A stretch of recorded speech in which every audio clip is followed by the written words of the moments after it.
Eh bien bonjour, bonsoir, j'espère que vous allez bien, c'est Flo. Aujourd'hui on se retrouve pour la review du chapitre 306 de Block. Avant que la vidéo ne démarre, je vous le rappelle, si vous voulez soutenir la chaîne sur les prochaines vidéos, n'oubliez pas de vous abonner. Et du coup c'est parti pour ce chapitre là, qui une fois de plus va de nouveau se refocaliser exclusivement sur le personnage de Nagi.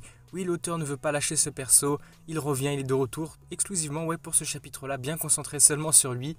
Donc on reprend avec Nagi, on l'avait vu déjà par les dernières fois, qu'en fait là maintenant il est retourné en cours tout simplement. On le voit ses occupations habituelles d'antan finalement, avec ses camarades de classe, etc.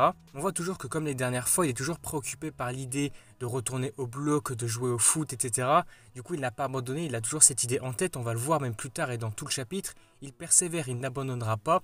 Là par exemple il prend son vélo, il va dire non, je ne veux pas perdre tout ça, je veux continuer de jouer au foot tout simplement. Est-ce que je vais rester pour toujours comme ça? Est-ce que ma vie va se terminer de cette façon? En fait lui il ne veut pas, justement, il déteste ce sentiment là, il veut retourner au bloc. Là on va bien nous le montrer. En prenant son vélo, il va retourner carrément au siège du bloc. Il va revenir là où tout s'est passé, tout simplement le bâtiment du bloc. Là il se retrouve face au bâtiment. Il va dire mais s'il vous plaît donnez-moi une nouvelle chance, je veux revenir encore une fois. Acceptez-moi s'il vous plaît, je veux revenir. Mais évidemment, il ne sera pas accepté, c'était sûr. Mais il dira, ok, je vais revenir. Et là, on le voit. Tous les jours, il reprend son vélo, il revient. Tous les jours, il fait des demandes pour essayer de revenir, de réintégrer le bloc. Essayer de revenir. Mais non, ça ne va pas l'accepter forcément. Et vraiment, là, c'est complètement fou. Nagi est fou. On voit qu'il persévère, il ne s'arrête pas, il n'abandonne pas. Carrément, il va installer une tente devant le bloc. Oui, il va installer une tente, il va dormir là.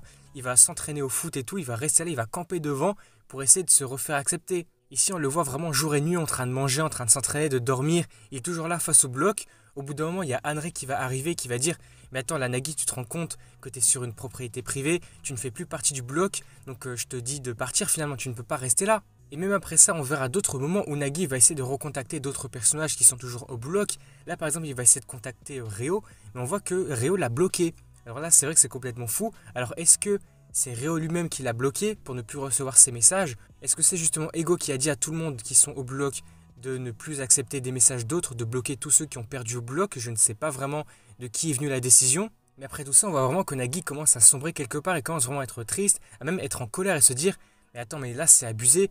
Pourquoi vous faites ça? Comment je suis supposé faire? Quoi que je fasse, tout va finir mal, c'est tellement nul, dégoûtant, je ne sais plus quoi faire. Vous savez que maintenant il est complètement perdu, dégoûté, il est triste, il est en colère, il sait plus quoi faire parce qu'il veut revenir. C'est sa seule pensée, sa seule idée, il veut vraiment revenir au bloc. Et là c'est peut-être vraiment une des premières fois qu'on voit Nagi autant énervé comme ça. Il dit mais je ne peux pas comprendre ça, pourquoi vous faites ça? On voit qu'il commence à détruire tout ce qu'il y avait autour de lui, tout ce qu'il y avait dans sa tente, il casse tout et vraiment il va tout balancer. Il va même jusqu'à en venir à mettre un gros coup de poing dans la porte du bloc. Carrément, je crois qu'il va limite se briser la main. On voit qu'elle saigne de partout. Il saigne sur tous les doigts. Là, il était vraiment dégoûté. Et là maintenant, le suspense arrive, le cliffhanger en fin de chapitre. Grosse dinguerie qui va potentiellement arriver prochainement. À ce moment-là, on voit qu'il commence à y avoir des orages, la pluie qui arrive.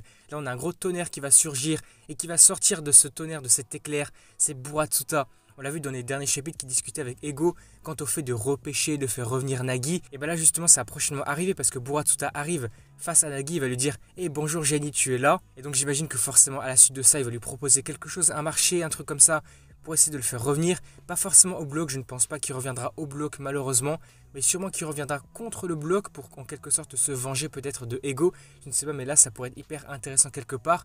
Mais moi je pense que forcément aussi Buratsuta va venir potentiellement manipuler et utiliser, profiter de Nagi évidemment pour des raisons économiques, lucratives, etc. Mais du coup là c'est sûr qu'on reverra Nagi prochainement, j'imagine sûrement contre le bloc. Et donc on se laisse sur cette fin de chapitre avec les mots de l'auteur à l'approche du sommet ultime. Est-ce que cet homme est le président de la fédération du football japonaise? Donc oui, c'est bien lui, c'est Buratsuta. Ce qu'il propose, 3 petits points. Est-ce la stratégie ultime ou la tentation du diable? Donc on verra ça prochainement, ça a l'air d'être hyper intéressant tout de même.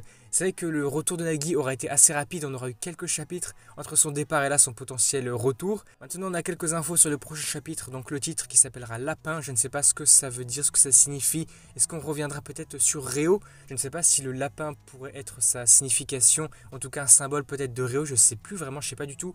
Ou justement le lapin c'est peut-être un symbole, une référence à Nagi justement, je ne sais pas vraiment, faudra voir ça. La semaine prochaine, comme on n'a pas de pause, donc autre mot de l'auteur pour découvrir le football mondial, Isagi se rend à Barcelone en Espagne. Une nouvelle rencontre l'attend. Ah, je m'attendais pas à ça, j'avais pas vu ça. Ah, ça a l'air d'être hyper cool du coup la prochaine fois, ça pourrait être vraiment cool. Du coup, n'hésitez pas à me faire part de vos avis, vos théories pour la suite de ce chapitre-là. En tout cas, si cette vidéo vous a plu, si ce chapitre vous aura plu, n'hésitez pas à liker, à commenter, à partager comme d'habitude. Et puis surtout, n'oubliez pas de vous abonner à la chaîne évidemment pour soutenir ces prochaines vidéos. Du coup, moi je vous dis à la prochaine.